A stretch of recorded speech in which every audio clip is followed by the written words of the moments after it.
everybody's made points at a different level, and but if you bring them all together, I think there's a massive agreement on various things. One, I'll just put it together, taking the points from everyone without actually attributing them.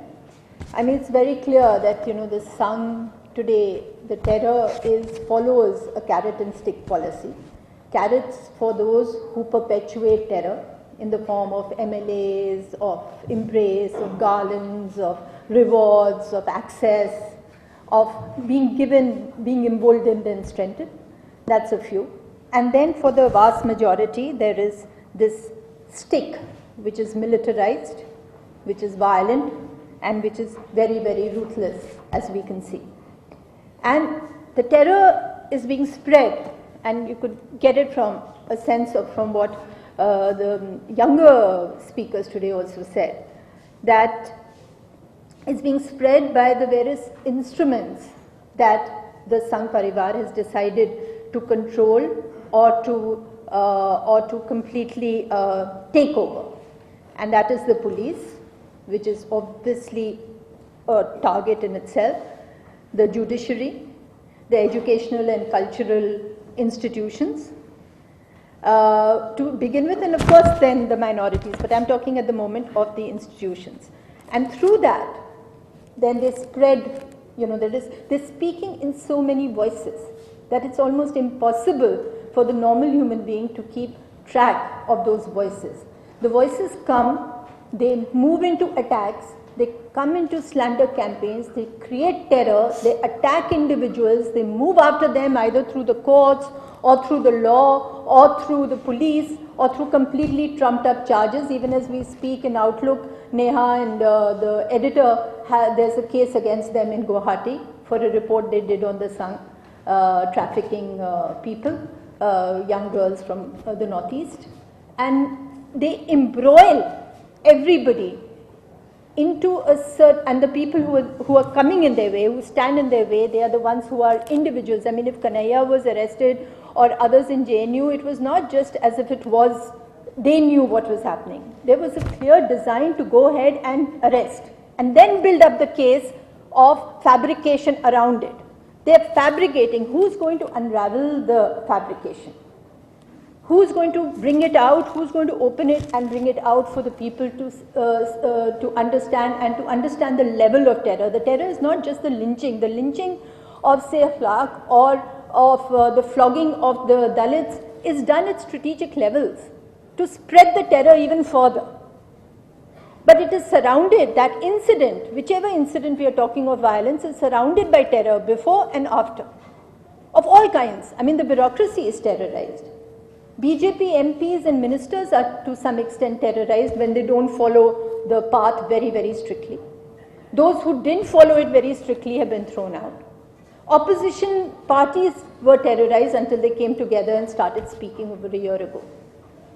And individuals, of course, we know there's so many here, Tista is here, everyone's there, you know, they've really, really been pushed.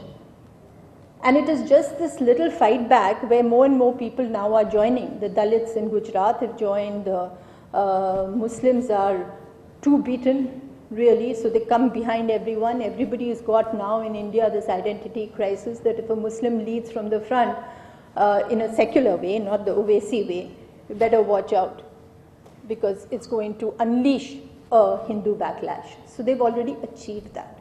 That's already been achieved by the kind of violence and the terror that has been created. So we have been, in 2 years, if you look at it as just a reporter, we have been in perpetual conflict, we have been in perpetual war. There's been perpetual hate, anger, threats, abuse, attack. You're living in this environment of complete, as an individual without anybody around you, you're living in this environment of complete hate and insecurity. And where is it all moving? I think I can't better Sita on this, is that it's moving straight to changing the constitution, to changing the fundamentals of the Indian democracy, of moving us into another paradigm altogether. I mean, we were at a meeting with an RSS leader, not very much in favor. That's why he was there, that same meeting. And he talked about the Constitution of India and said that we stand by it, but when he was questioned, he said, for the moment. So there is this constant shift, and they're shifting us towards the right, and everybody who is seen to be coming in the way of that is the target group. And we know who are all the ones who have been targeted are the ones, and who have been victims of Sangh terror, are the ones who are coming in the way and who need to be neutralized. Whether it's FTII, whether it's Chauhan, whether it's the censor board, whether it's the vice chancellors of universities, and whether it's the students. They know exactly where to go and who to hit. And there is this whole fear constantly of terror.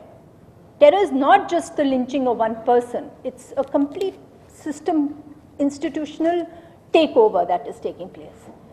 And the fight thus is very, very hard and very strong. I mean, unfortunately, we are still, I feel, a little weak. We are ineffective. We are scattered. We are factional, and I'm talking of us and the political parties. And at a particular time when the media has given up, one of the institutions which can unravel this, which could, if today the media was the media that one thinks journalism should be, the fight would have been half won by us. But the media is the first institution taken over. And it's been completely terrorized. The corporates have been terrorized, the editors are terrorized, the journalist who speaks out a little bit, Outlook with its sinking fortunes, hardly anyone is reading it, is now find itself embroiled in a case.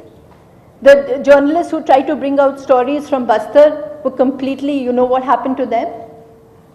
So they know that communication, the media, information revolution, technology, internet, Facebook, that's the power which they have to control. So they don't have to take away Facebook from us because they're or Twitter from us because they're stronger on Twitter. Their trolls are there, they bought them, they take over that space. That is terrorizing it. A small individual who brings out a post and then finds 5,000 people behind him is terrorized. He doesn't know how to fight that abuse because he's a decent soul. So they're playing on the law and the decency and the people's commitment to democracy and in all that is good with complete viciousness, which is terror.